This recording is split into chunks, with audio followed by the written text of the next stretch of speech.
La vérité, rien que la vérité. Votre chaîne YouTube dédiée aux amoureux de la vérité.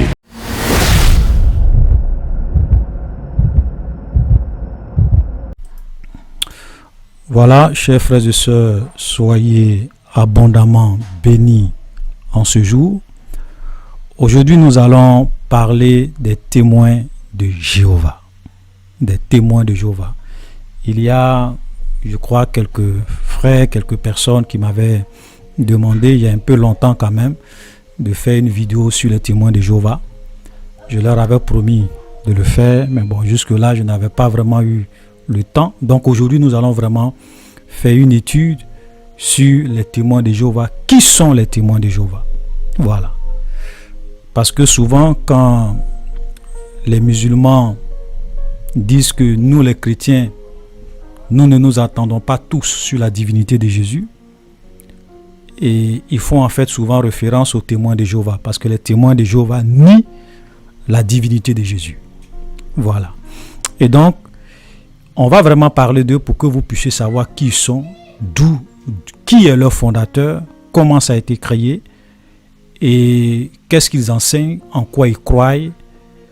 Et puis, on va essayer de voir un certain nombre de choses qui prouvent réellement que les témoins de Jéhovah, ce n'est pas un mouvement chrétien, c'est une secte. Voilà, il y a pas mal de scandales avec les témoins de Jéhovah. Vous pourrez même regarder dans les journaux, faire des recherches, vous allez voir que les témoins de Jéhovah sont considérés comme une secte par plusieurs organisations. Donc, ce n'est même pas une église, ils ne sont même pas considérés comme une église véritable de Jésus. Donc, on va vraiment parler d'eux un peu pour rétablir la vérité, pour que vous puissiez savoir qui sont les témoins de Jéhovah. Voilà, pour que les gens ne vous trompent pas. Ok? Donc, avant d'entrer dans le vif du sujet, je tenais d'abord à vraiment donner un conseil à nos frères et à nos sœurs qui nous suivent. Parce que on constate, le problème avec certaines personnes, c'est qu'il y a d'autres qui passent plus leur temps à aller écouter les musulmans, à aller écouter les oustas musulmans, ce qu'ils disent, ce qu'ils font, que de vraiment lire la Bible et de chercher à connaître la vérité biblique. Voilà. Moi, je suis tombé une fois sur la vidéo de l'un de leurs oustas qui conseillait à leurs frères musulmans de ne pas écouter les chrétiens qui font des vidéos seuls pour parler mal de l'islam. Voilà, de ne pas aller les écouter. Voilà, vous voyez, de ne pas prêter attention à ce qu'ils disent. Voilà, donc vous voyez que ils sont dans une démarche de falsification de la vérité, de mensonge. Et donc, nous vous conseillons de ne pas leur accorder de l'importance. Parce que quand vous faites leur publicité, quand vous partagez leurs vidéos, quand vous accordez de l'importance à ce qu'ils font, ils vont continuer à faire ce qu'ils font. Voilà. Parce que si tout ce qu'ils font, on les ignorait, voilà, ça veut dire que vous n'allez pas à leur forum, vous n'appelez pas pendant qu'ils sont en train de faire les directs pour leur poser des questions. C'est-à-dire que si tous les chrétiens restaient dans leur coin et que c'était les musulmans seulement qui les appelaient, voilà, vous laissez. Voilà. Vous voyez? Donc eux, ils disent à leurs frères de ne pas venir écouter nos vidéos. Donc vous aussi, ne perdez pas votre temps. Allez écouter leurs vidéos. Voilà. Allez écouter leurs vidéos. Ah, ne publiez pas, ne partagez pas leurs vidéos. Voilà, parce que quand vous faites ça, ça leur donne des airs. Ils se croient vraiment arrivés, donc ne perdez pas. Vraiment, c'est un conseil que je vous donne. Parce qu'il y avait une sœur qui avait même voulu télécharger le Coran pour lire, pour voir ce que je dis. Non, il ne faut pas te fatiguer. Il faut mieux te familiariser à la Bible. Il faut lire ta Bible que d'aller perdre ton temps à toujours faire des recherches sur les musulmans, sur l'islam. Je pense qu'on a déjà fait beaucoup de vidéos. Toutes les vidéos que nous avons faites sur cette page, voilà, déjà vous expose en long et en large beaucoup de choses sur l'islam que les musulmans ne vont jamais vous dire. Ok, les différentes versions du Coran, la vie de leur prophète, certains enseignements dans le Coran, dans les hadiths, voilà, qui prouvent la fausseté de l'islam. Donc, on a exposé beaucoup de choses. Donc, avec tout ce que vous savez, ne perdez plus votre temps à aller vraiment regarder les vidéos des oustas. pour dire non, frère, voilà ce qu'ils ont dit aujourd'hui, regarde ce qu'ils sont en train de dire dans cette vidéo. Non, non, non. Moi, j'ai déjà dit souvent, je ne perds plus mon temps à regarder leurs vidéos. Donc, quand les gens m'envoient les vidéos, je ne regarde pas. Je n'ai même pas envie de leur faire de la publicité, je n'ai même pas envie de leur accorder de l'importance. Voilà. Donc, ne perdez pas votre temps. Ok? Déjà, avec toutes les vidéos que nous avons effectuées sur cette page, vous avez déjà une idée claire de c'est quoi l'islam. Donc, à partir du moment où vous savez que l'islam est faux, ne perdez plus votre temps là-dessus. Passez à autre chose. Allez de l'avant. Laissez-les dans les délires. Voilà, laissez-les dans les taquillas. Parce que la dernière fois, la vidéo que j'ai publiée de David Wood, où il expliquait très bien que l'islam et Allah approuvent le mensonge. C'est-à-dire que Allah autorise les musulmans à mentir pour défendre l'islam, pour la cause de l'islam, ou bien pour se faire sortir d'affaires. C'est ça qu'on appelle la taquilla. Donc, à partir du moment où les gens peuvent mentir, pourquoi on va perdre notre temps ce sont des menteurs. Voilà. J'écoutais même, j'étais tombé sur la vidéo de un où il disait que pourquoi Allah est orgueilleux. Voilà. Il est en train de dire que oui, Allah a le droit d'être orgueilleux. Voilà, parce que c'est lui qui a tout, il a tout créé. Donc lui peut être orgueilleux. Mais nous les hommes, le diable, tout ça, eux n'ont pas le droit d'être orgueilleux. Donc déjà, ça vous montre qui est Allah. La dernière fois, on vous a dit que l'orgueilleux, c'est Allah. Allah est l'orgueilleux. Allah est le meilleur des créateurs. Allah est le plus rusé. Est le meilleur stratagème. Donc ça là, ça vous montre réellement que Allah, c'est pas le Dieu de la Bible. Donc, à partir du moment où vous avez identifié qui est réellement Allah, ne perdez plus votre temps là-dessus. Donc, laissez les oustas dire ce qu'ils veulent, lisez vos Bibles, et puis croissez dans la connaissance. Vous savez, il est bien de toujours admirer et être au contact de la vérité. Parce que quand vous êtes habitué à la vérité, le jour que vous allez voir le mensonge, vous allez savoir que c'est le mensonge. Donc ce n'est pas la peine d'aller tout le temps chercher le mensonge. Non, laissez le mensonge. Cherchez la vérité. Et quand vous êtes dans la vérité, le jour que le mensonge va se présenter devant vous, vous allez savoir que c'est le mensonge. Voilà. Si tu es habitué à voir la couleur blanche, tu as étudié toutes les caractéristiques de la couleur blanche. La couleur blanche ici, que je symbolise par la vérité. Donc tu connais tous les aspects de la couleur blanche. Tu as étudié la couleur blanche. Tu es habitué à la couleur blanche. Tu connais comment la couleur blanche fonctionne. Le jour qu'on va te présenter une autre couleur qui n'est pas une couleur blanche, tu peux automatiquement savoir que ça là, peut-être que ça tire un peu vers la couleur blanche, mais ce n'est pas la couleur blanche. Pourquoi? Parce que tu as passé plus ton temps à étudier la couleur blanche. C'est tout. Donc, passons plus notre temps à étudier la vérité, à nous familiariser avec la vérité. Et le jour que le mensonge va venir, on va détecter que ça c'est le mensonge. Mais ne cherchons pas à aller écouter le mensonge pour venir confirmer la vérité. Non. Non. Jésus a dit, vous connaîtrez la vérité vous affranchira. Voilà. Et pour la petite histoire, sachez que quand vous regardez le Coran, je pense que je l'ai plusieurs fois dit, c'est un plagiat de la Bible. C'est un copier-coller de la Bible avec beaucoup de falsifications et beaucoup de modifications. Et il y a beaucoup de personnes qui ont fait même des recherches historiques là-dessus et qui ont abouti à la conclusion que le Coran a des origines judéo-chrétiennes. C'est pour cela que quand vous voyez, il y a beaucoup de choses qu'ils ont piochées dans la Bible, ils sont venus mettre ça dans le Coran. Voilà. Quand vous prenez le bouddhisme ou bien les autres peuples qui adorent leur Dieu, est-ce que vous les entendez parler de Jésus? Non. Ils ont leur livre saint, leur livre sacré. Mais l'islam est l'une des rares religions qui se fait toujours référence ou bien va prendre des histoires dans la Bible pour s'approprier cela. C'est une fausseté. L'islam, c'est une fraude. Le Coran, c'est une fraude. Voilà. C'est une fraude. Une fraude. Voilà. Donc, ce n'est pas la peine de perdre votre temps sur ça. Voilà. Avançons. Craignez Dieu. Laissez ces oustas. N'allez pas regarder leurs vidéos. Ne partagez pas leurs vidéos. Ne faites même pas de commentaires sous leurs vidéos. Laissez-les vivre dans les délits. Voilà. Ok. Donc, nous allons revenir à notre sujet du jour. Comme je le disais, nous allons vraiment un peu parler des témoins de Jéhovah. Et les témoins de Jéhovah c'est un groupe qui a pris naissance au XVIIIe siècle, bon, je dirais même au XIXe siècle. Voilà. Et donc, il est vraiment important de savoir que déjà, quand ils ont pris leur origine au XIXe siècle, donc il n'y a même pas longtemps. Voilà. Donc, c'est pas un mouvement qui est là, il y a plus de 300 siècles, 400 siècles, 500 ans, 1000 ans qui sont là. Non, non, non. C'est récent. Les témoins de Jéhovah, c'est récent. Leur fondateur est né en 1852 et il est mort en 1916.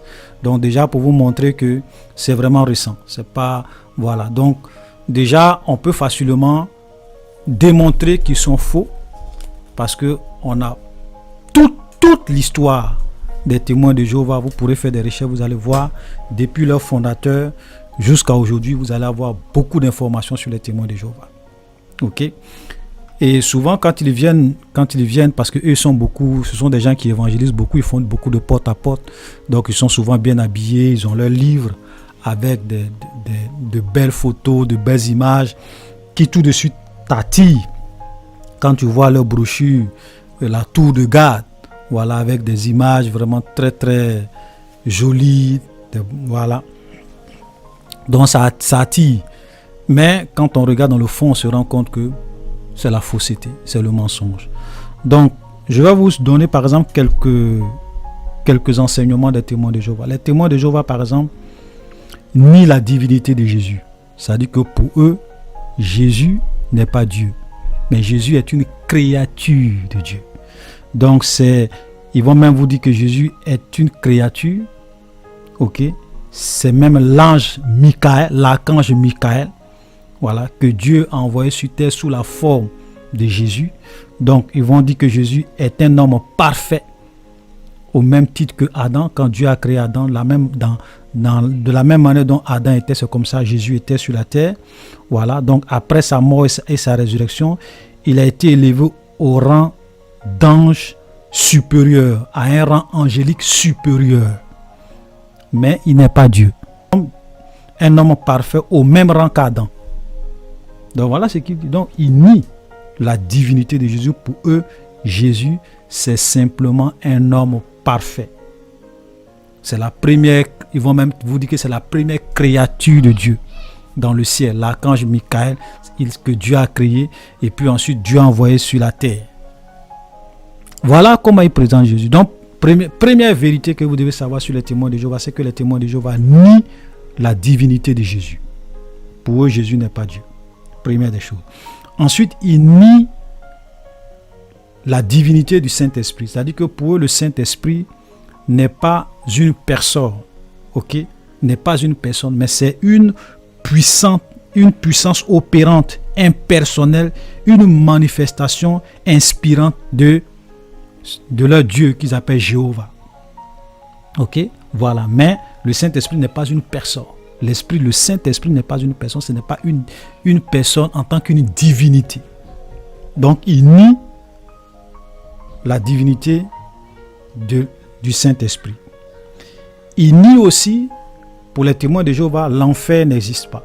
C'est-à-dire que l'enfer, les temps de feu, de soufre, où Dieu va jeter au dernier jour les gens, voilà, dans le feu éternel. Pour eux, l'enfer n'existe pas. C'est-à-dire que à la fin, quand Dieu va juger les gens, les méchants vont disparaître. Ils ne vont pas aller à l'enfer, mais ils vont disparaître. Un peu comme s'ils n'avaient jamais existé.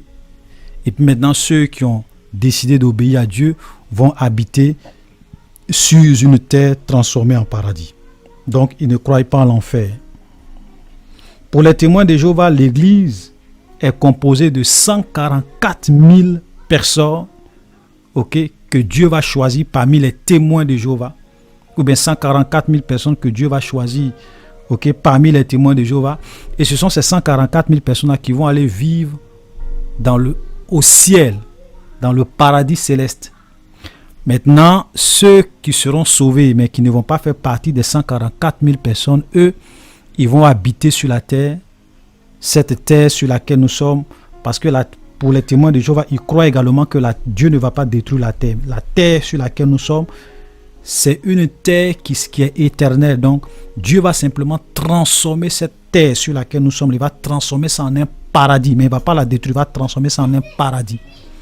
Donc, ceux qui ne vont pas faire partie des 144 000 personnes, mais qui vont quand même croire en Jéhovah, qui vont vraiment être sauvés, eux, ils vont habiter sur la terre transformée en paradis.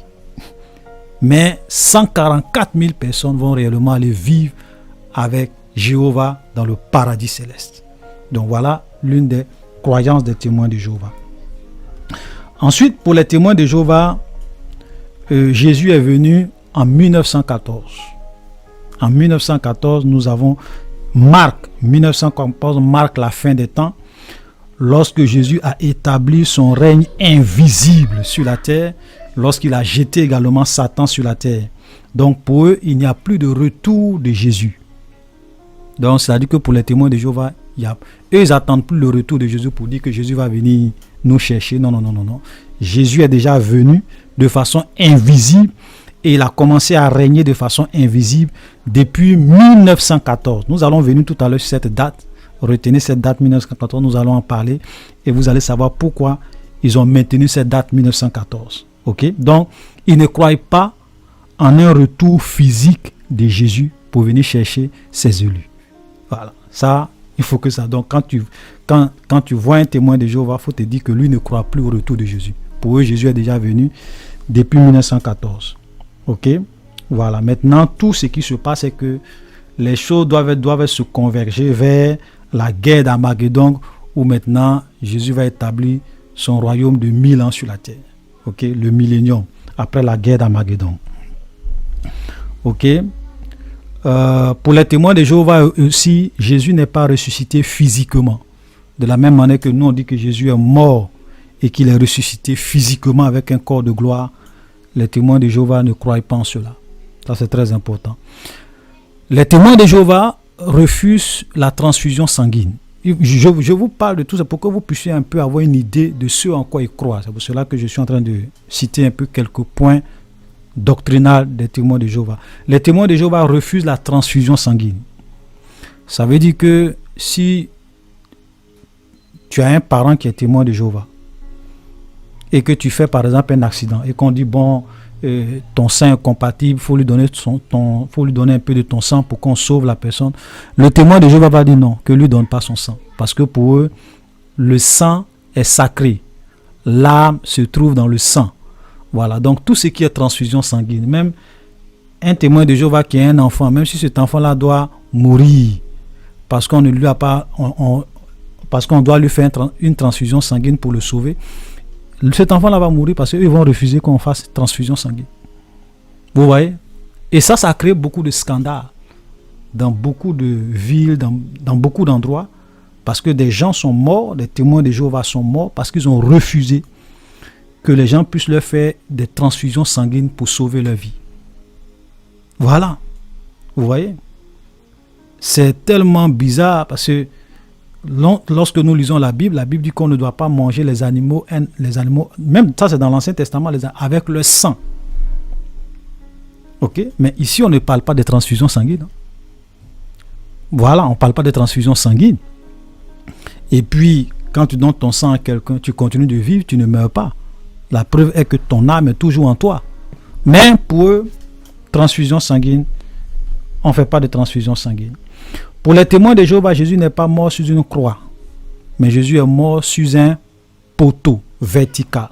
C'est pour cela que vous allez souvent voir, il présente Jésus, pas sur une croix, mais sur un poteau vertical avec les mains comme ça.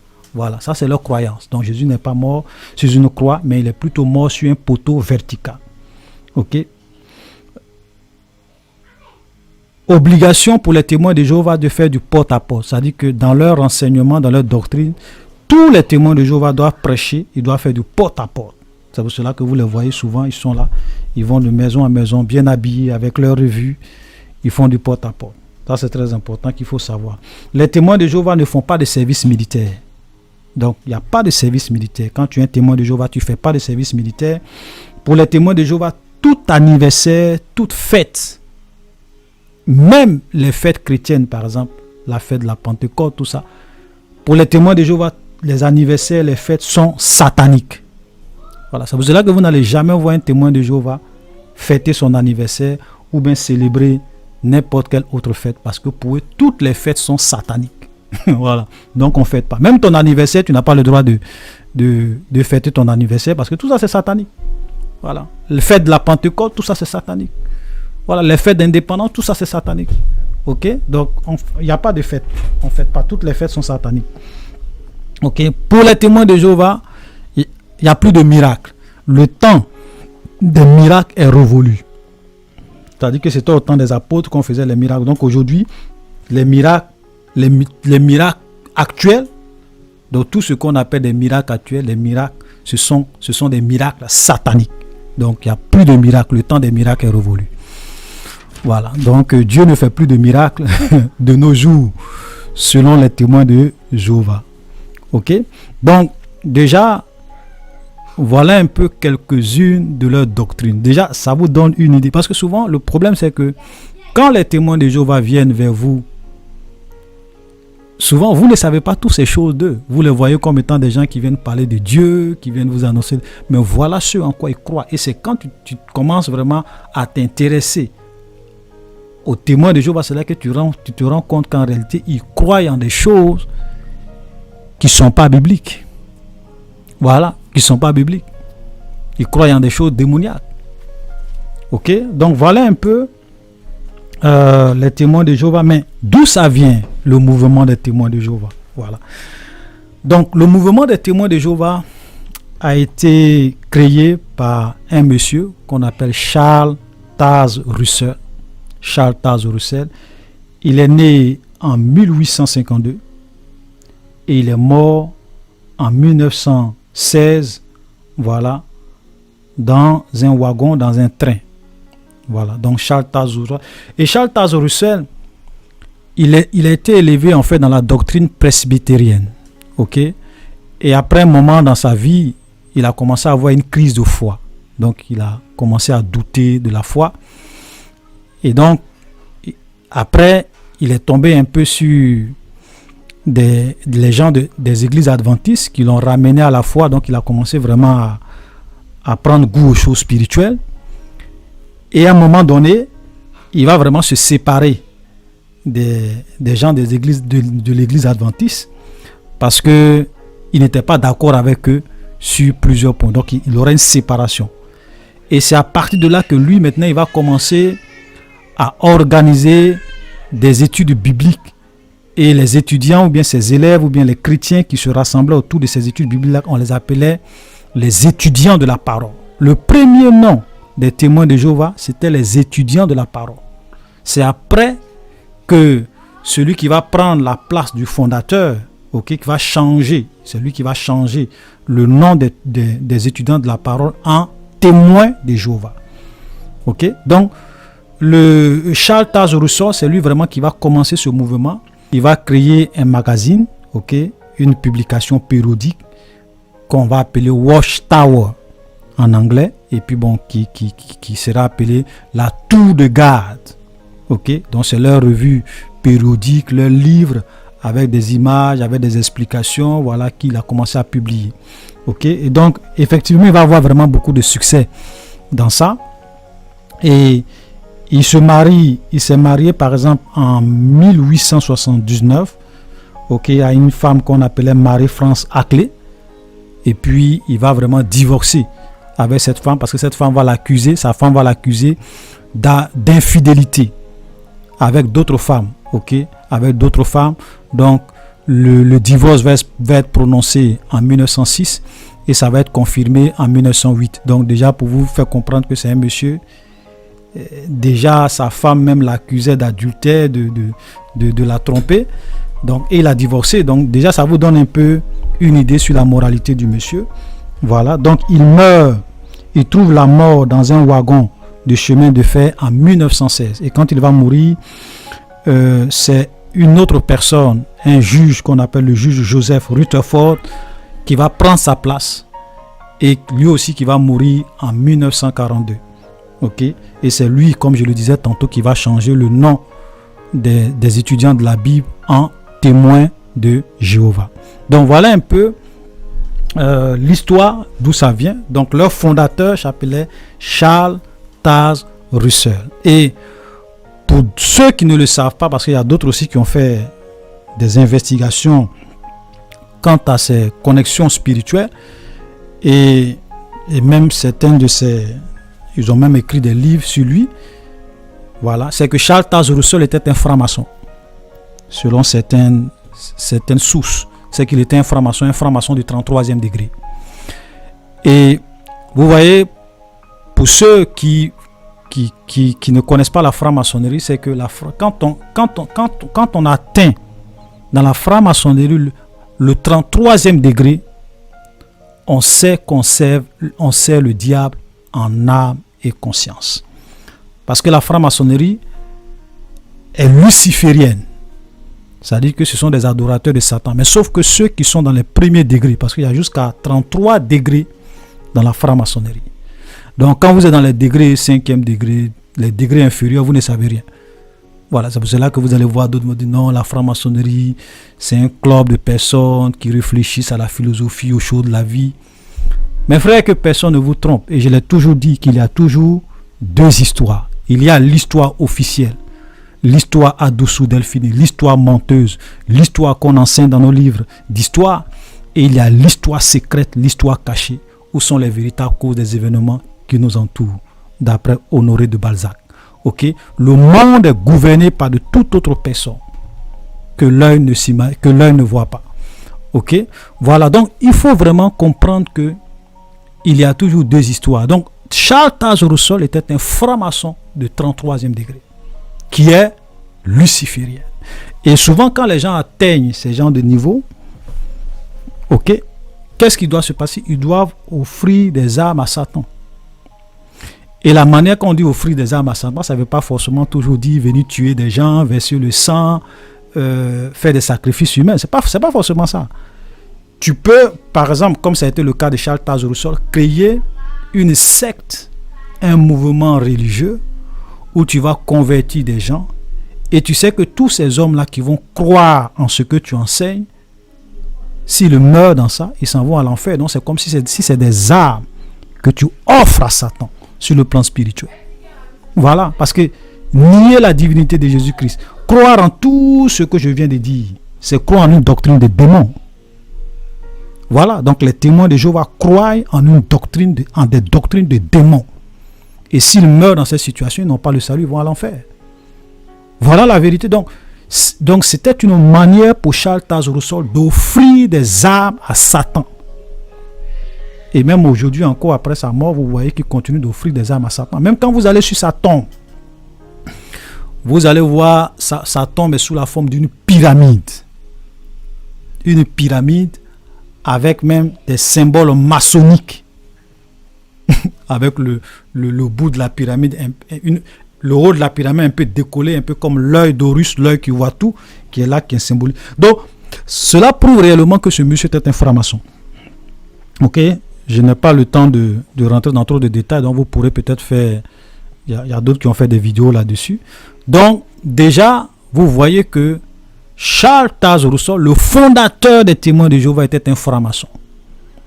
Et donc, par cette doctrine, il offrait donc à Satan des sacrifices, ok, des victimes, des sacrifices spirituels.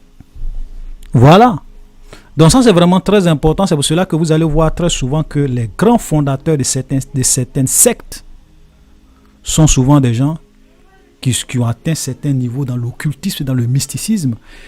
Et par la magie et par beaucoup de techniques, ils arrivent vraiment à drainer des foules, à les entraîner dans leur mensonge, dans leur manipulation. Et ils savent que toutes ces armes qui les suivent, en fait, sont comme des sacrifices qu'ils apportent à Satan. Frère, le monde dans lequel nous sommes, les choses ne sont pas aussi simples qu'on le pense. Voilà. Que personne ne vous trompe. Donc voilà un peu le fondateur des témoins de Jéhovah. Donc vous-même déjà, si la racine d'un arbre est mauvaise, est-ce que vous pensez que l'arbre peut porter de bons fruits? Non, c'est pour cela que Jésus a dit, vous les reconnaîtrez à leurs fruits. Parce qu'un arbre qui est bon porte de bons fruits, mais un arbre qui est mauvais porte de mauvais fruits. Et c'est ce qui se passe aujourd'hui. C'est pour cela que quand vous regardez tous ces enseignements, toutes ces doctrines des témoins de Jéhovah, ce sont des doctrines de démons. Ok? Voilà. Donc, on va essayer d'aller un peu vite parce que je n'aime pas faire les vidéos qui sont un peu longues parce que je veux qu'on aille vraiment à l'essentiel. Donc, on va un peu parler de leurs prophéties, de certaines prophéties qu'ils ont données qui ne se sont jamais accomplies. Parce que la Bible dit que un prophète qui prophétise quelque chose qui ne s'accomplit pas, okay, l'une des manières pour savoir que c'est un faux prophète, c'est lorsque ce qu'il dit ne s'accomplit pas. Okay? Donc il y a trois indices pour identifier un prophète. Un faux prophète, la première des choses, c'est que lorsque ce que le prophète dit ne s'accomplit pas, c'est un faux prophète. Lorsque ce que le prophète dit s'accomplit, mais il enseigne des choses qui sont contraires à la parole de Dieu, c'est un faux prophète. Nous voyons cela dans Deutéronome 13, où la Bible dit, s'il se lève au milieu de toi un prophète ou un songeur qui te donne un signe, et que ce signe-là s'accomplit, et ensuite qui te dit, allons adorer d'autres dieux, des dieux que ne connaissaient pas vos pères, c'est un faux prophète, ne l'écoutez pas.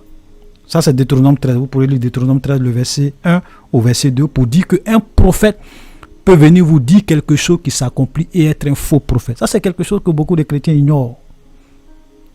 Souvent, beaucoup de chrétiens pensent que parce que quelqu'un est venu dire quelque chose qui s'est accompli, donc ça fait de lui automatiquement un vrai prophète. Non. Il peut dire quelque chose qui va s'accomplir et être un faux prophète si son enseignement est contraire à la parole de Dieu. Et le troisième point pour identifier un faux prophète, c'est par ses fruits. Parce que Jésus a dit, quand Jésus parlait des faux prophètes, il a dit, vous les reconnaîtrez à leurs fruits. C'est-à-dire que la vie d'un vrai prophète de Dieu doit être conforme à la parole de Dieu. Il doit mener une vie de sainteté, de pureté. Donc tous ceux qui se disent prophètes et qui ne mènent pas une vie de sainteté, de pureté, qui ne portent pas de fruits dignes de la repentance, ce sont des faux prophètes. Voilà. Donc, nous allons simplement nous arrêter sur un seul point, c'est-à-dire que le fait que les témoins de Jéhovah, leur fondateur, aient donné des prophéties qui ne se sont jamais accomplies. Déjà, ça va nous permettre de savoir que les témoins de Jéhovah n'est pas leurs fondateurs, ne sont pas réellement des vrais prophètes de Dieu, parce qu'ils ont menti, ils ont fait de fausses prophéties. Donc la première prophétie que nous allons voir est la prophétie du fondateur des témoins de Jéhovah même, Charles Taze Russell, c'est-à-dire que leur fondateur. Donc il va faire une prophétie, et cette prophétie qu'il a annoncée est dans un livre qu'il a écrit, donc vous pouvez aller vérifier, Études dans les Écritures, volume 2, le temps est proche, à la page 99. Ok? Études dans les Écritures, volume 2, le temps est proche, la page 99. Voilà ce que Charles Taze Russell déclarait dans ce livre. Il dit, selon les prophéties bibliques, l'établissement du royaume de Dieu est déjà commencé. Que selon la prophétie biblique, il devrait commencer à exercer son pouvoir en 1878. Et que la bataille du grand jour du Dieu Tout-Puissant, qui finira en 1914 avec le renversement complet des gouvernements terrestres actuels, est déjà commencée. Vous comprenez? Donc là, nous voyons clairement que Charles Taze Russell, le fondateur des témoins de Jéhovah, dit que le royaume de Dieu sur terre, ok, le royaume de Dieu sur terre, selon les prophéties bibliques, ce royaume-là devrait être pleinement établi avec le renversement de tous les gouvernements du monde entier en 1914. En un mot, 1914 devrait marquer le début du règne de Dieu sur terre avec le renversement de tous les gouvernements humains. C'est pour cela que même quand vous allez... Et vous voyez, à chaque fois, quand ils donnent des prophéties qui ne s'accomplissent pas, ils transforment. Quand ils ont vu que ce que leur fondateur a dit ne s'est pas réalisé, qu'est-ce qu'ils ont dit? Ils ont dit non, que Jésus est déjà venu, mais de façon invisible. Voilà, de façon invisible. Pourtant, ici c'est clair. Il a dit que tous les gouvernements terrestres devraient être renversés complètement en 1994 et que Jésus devrait maintenant commencer son règne officiel sur la terre.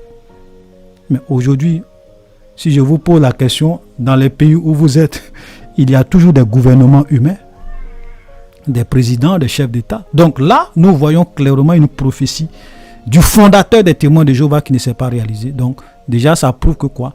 Que Charles Taze Russell était un faux prophète. Était un faux prophète. Selon Deutéronome 18, le verset 20 à 22. C'était un faux prophète. Vous comprenez? Voilà. Voilà des gens qui sont venus vendre des illusions aux témoins de Jéhovah. Ils sont venus les blaguer pour dire non, en 1914, Jésus va venir sur terre, le royaume de Dieu va commencer, voilà, on va vivre dans le paradis sur la terre, voilà, tous les gouvernements du monde entier vont être renversés. 1914, il n'y a rien eu. Et les gens continuent à les suivre. Ok? Nous allons encore voir une autre prophétie, et cette prophétie, cette fois-ci, c'est une prophétie qui a été donnée par le deuxième président des témoins de Jéhovah, parce que eux, de la manière dont ils fonctionnent, c'est que ils ont d'abord un président, un chef, voilà, parce que les témoins de Jéhovah fonctionnent comme une entreprise, une organisation. Donc, ils ont des présidents, ils ont des conseils d'administration, des gens qui dirigent les témoins de Jéhovah. Donc, le deuxième président du mouvement des témoins de Jéhovah, voilà la prophétie qu'il va donner. Cette fois-ci, c'est dans un livre qu'il a fait sortir en 1920, avec pour titre « Des millions de personnes actuellement vivant ne mourront jamais ». Voilà le titre du livre. Des millions de personnes actuellement vivant ne mourront jamais.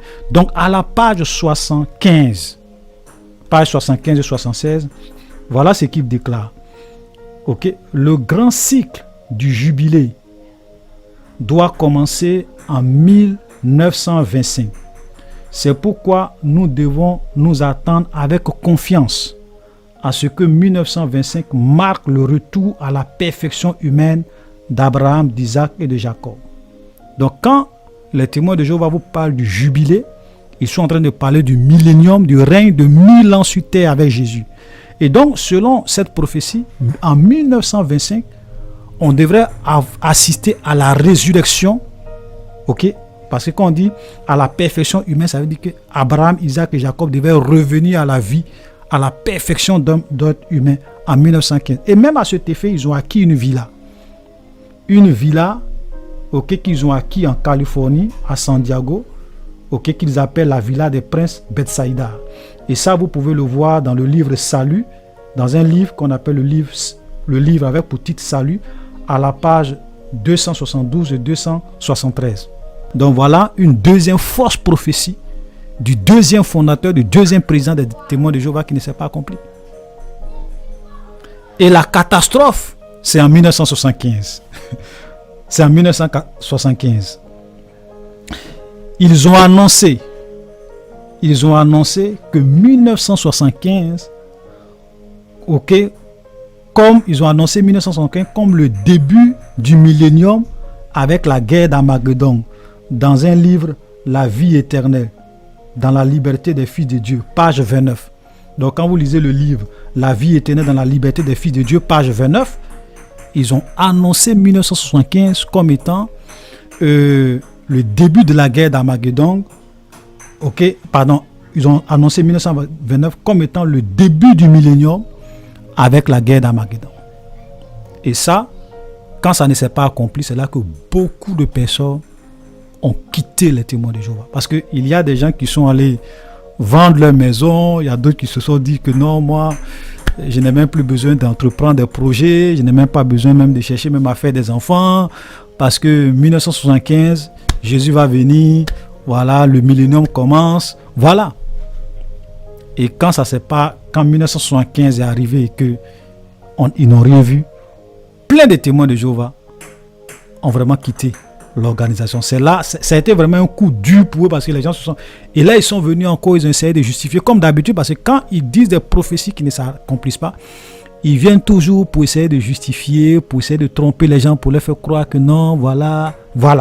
Vous voyez? Donc, voilà un peu quelques preuves. C'est pour cela que quand je donne les preuves, je donne les livres, je donne les pages.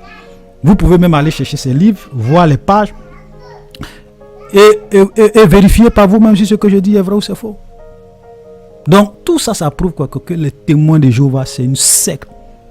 Les témoins de Jéhovah, c'est une fausseté. En plus de toutes les doctrines qui sont une fausseté, leurs prophéties ont été des catastrophes. Voilà. Vous comprenez? Ben, comme il y a de nouvelles personnes à qui ils annoncent l'évangile qui ne connaissent pas leur histoire, parce que toutes ces histoires ne vont pas venir parler de ça. Si toi-même tu ne fais pas tes propres recherches pour savoir ce qui s'est passé depuis l'histoire des témoins de Jéhovah pour te rendre compte que c'est une fausseté, tu ne peux pas savoir. Donc, nous allons parler un peu de la falsification des Écritures. Vous devrez savoir que les témoins de Jéhovah ont eux-mêmes leur propre Bible. Ils ont eux-mêmes leur propre Bible.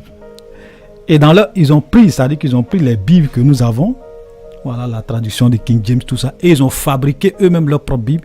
Ils ont modifié des choses dans la parole de Dieu pour que ça puisse vraiment correspondre à eux leurs enseignements. Ok? Et l'une des choses les plus frappantes quand vous prenez la Bible des témoins de Jéhovah, c'est que partout où souvent on dit l'Éternel, on appelle Dieu l'Éternel, tout ça, ils ont remplacé les noms de Dieu par Jéhovah, Jéhovah, Jéhovah dans leur Bible. Voilà. Parce que j'aimerais vous dire que le nom Jéhovah, le nom de Dieu Jéhovah, écrit Jéhovah comme ça, vous prenez la Bible des Hébreux, ça n'existe pas. Parce que c'est un tétragramme qui est dedans, qui est là-bas. Et le tétragramme, c'est YHWH. Ok? Voilà.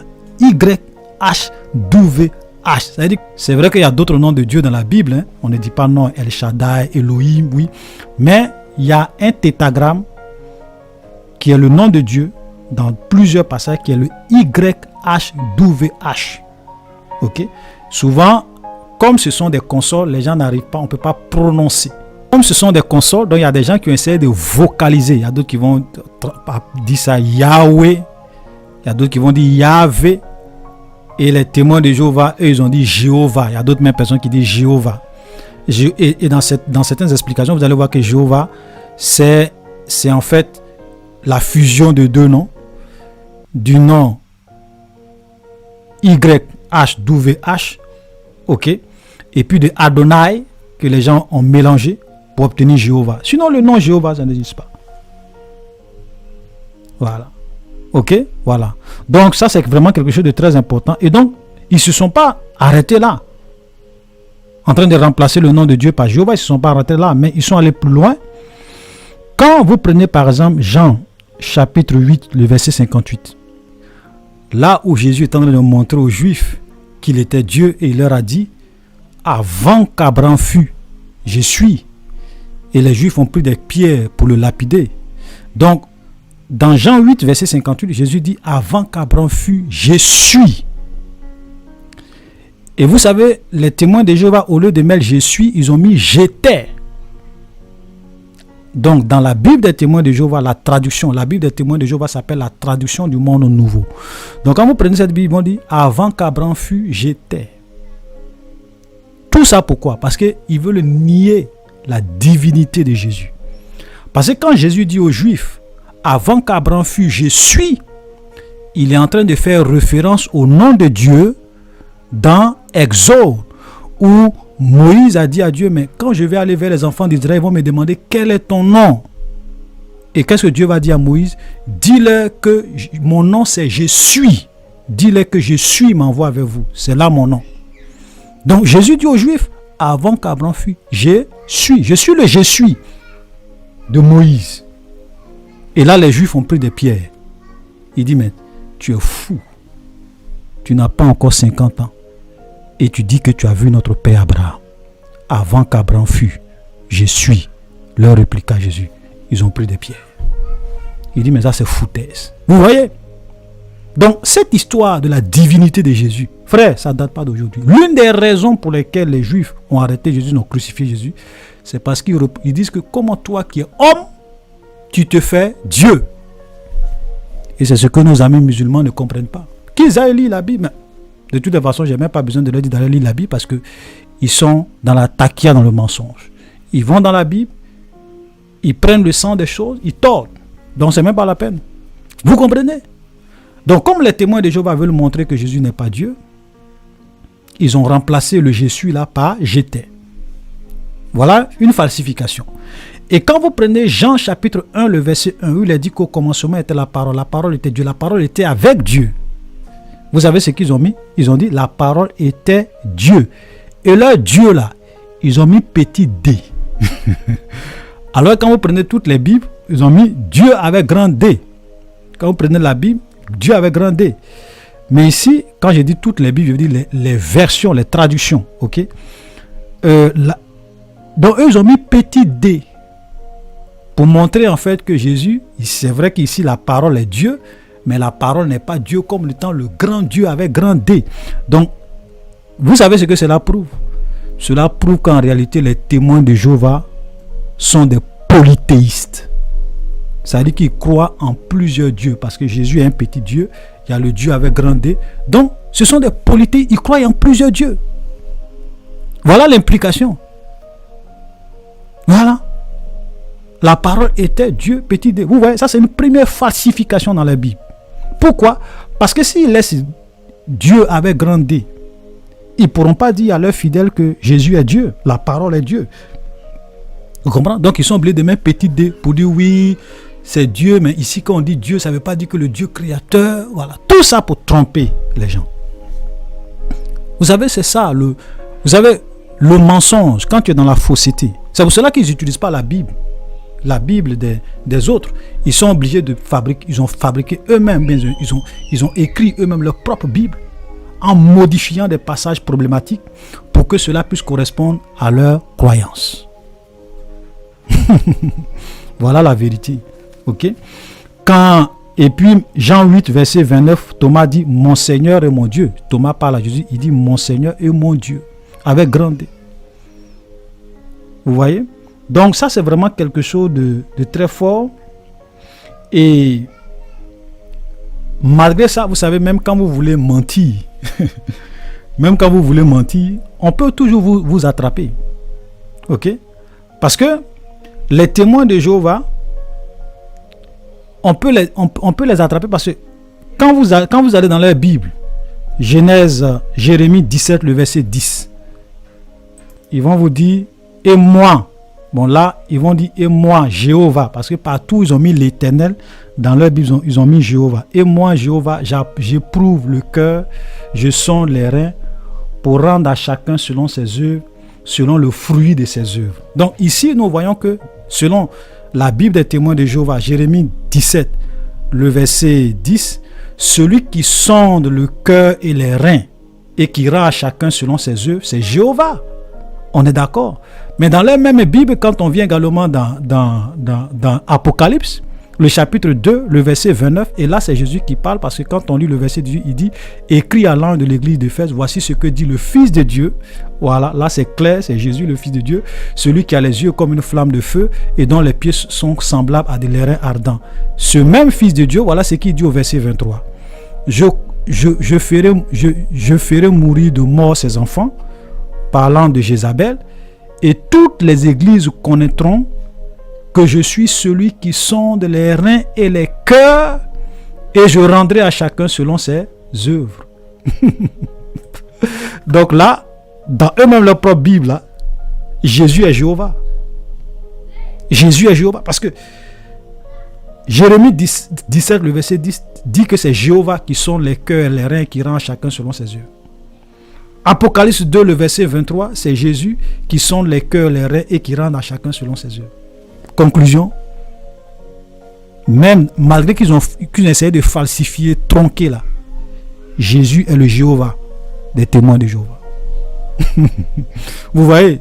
Voilà. Donc, je dis ça pour vous montrer que, vous savez, la vérité, tu peux essayer de falsifier, mais tu ne peux pas. Tu ne peux pas. Et laissez-moi vous dire aussi une autre chose, c'est que les témoins de Jéhovah ne prient jamais Jésus. Ils disent que on ne doit pas prier Jésus, que c'est Jéhovah on doit prier. Alors que nous, lorsque nous lisons Actes des Apôtres chapitre 17, le verset 58. Acte 17, verset 58. Étienne prie Jésus. Quand les gens étaient en train de le lapider, il a prié Jésus. Et dans Apocalypse 22, le verset 20, l'apôtre Jean a prié Jésus. Vous voyez? Donc, tout cela pour vous faire dire que, pour vous faire comprendre qu'on ne peut pas mentir. Et quand vous leur demandez, par exemple, il y a des passages, par exemple, tels que dans Hébreux chapitre 1, le verset 17, où on parle de adoration. En introduisant la fille, il dit que tous les anges de Dieu l'adorent. Ça, c'est Hébreux qui dit, tous les anges de Dieu doivent adorer quoi? Jésus. Et vous savez, pour se faire sortir d'affaire, comment ils ont traduit ça? Ils ont traduit adoration par rendre hommage. Tous les anges doivent rendre hommage au Fils. Donc, je dis tout ça pour vous montrer simplement que la Bible des témoins de Jéhovah est une falsification. Est une falsification pour que leur doctrine, parce qu'ils veulent nier la divinité de Jésus, ils ont modifié beaucoup. C'est pourquoi c'est même pas la peine d'essayer de lire la Bible des témoins de Jéhovah, parce que c'est une falsification. Voilà. Quand des gens veulent souvent mentir, voilà, qu'est-ce qu'ils font? Ils vont traduire, ils prennent les Bibles, les traductions des Bibles qu'on a, ils prennent les traductions des Bibles qu'on a, et puis ils essaient maintenant de transformer, modifier, pour que ça puisse correspondre à eux, leur enseignement, leur doctrine, et c'est ce que les témoins de Jéhovah ont fait. Donc ça prouve que les témoins de Jéhovah, c'est une fausse communauté, c'est une secte, ils enseignent des doctrines de démons. Ce n'est pas une église de Jésus-Christ. Voilà, il faut que ça soit clair. Amen. Et même le salut, selon les témoins de Jéhovah, ça ne s'obtient pas par la grâce. Parce que quand vous lisez la tour de garde le 1er mai 1968 à la page 259, ils disent « Il n'existe pas de chemin facile menant au salut. Celui-ci ne s'obtient que par des efforts vigoureux. » Voilà. Donc ils disent que le salut s'obtient par vos efforts, par des efforts vigoureux. Donc par nos propres efforts. Le salut par grâce, non. Donc ça prouve déjà que là encore, c'est pas une église de Dieu, c'est une secte. Voilà. Donc nous allons nous arrêter là parce qu'on a pris quand même beaucoup de temps. Donc simplement pour vous faire comprendre que les témoins de Jéhovah ne sont pas l'église du Seigneur Jésus. C'est une fausse communauté, c'est une fausse église. Ils enseignent des doctrines de démons et c'est même pas la peine de penser un seul instant que les témoins de Jéhovah sont réellement des chrétiens ou bien enseignent la vérité. Ils enseignent que du mensonge. Donc shalom et à la prochaine.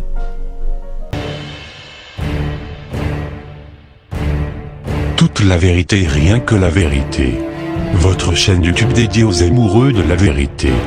C'est aussi un lanceur d'alerte qui contribue à une meilleure information des chrétiens, qui révèle et signale un état de fait mettant en lumière des fausses doctrines ou faux enseignements qui constituent une menace et véritable danger pour le peuple de Dieu. Toute la vérité, rien que la vérité, n'a qu'une ambition, c'est d'être la sentinelle sur la tour, pour mettre en garde le peuple de Dieu contre les loups ravisseurs qui ont infiltré l'Église.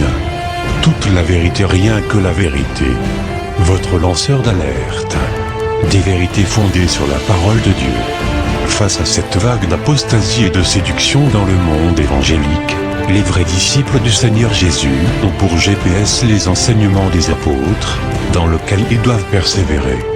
Actes chapitre 2 verset 42. Toute la vérité, rien que la vérité. La chaîne YouTube qui vous communique la vérité biblique sans compromis.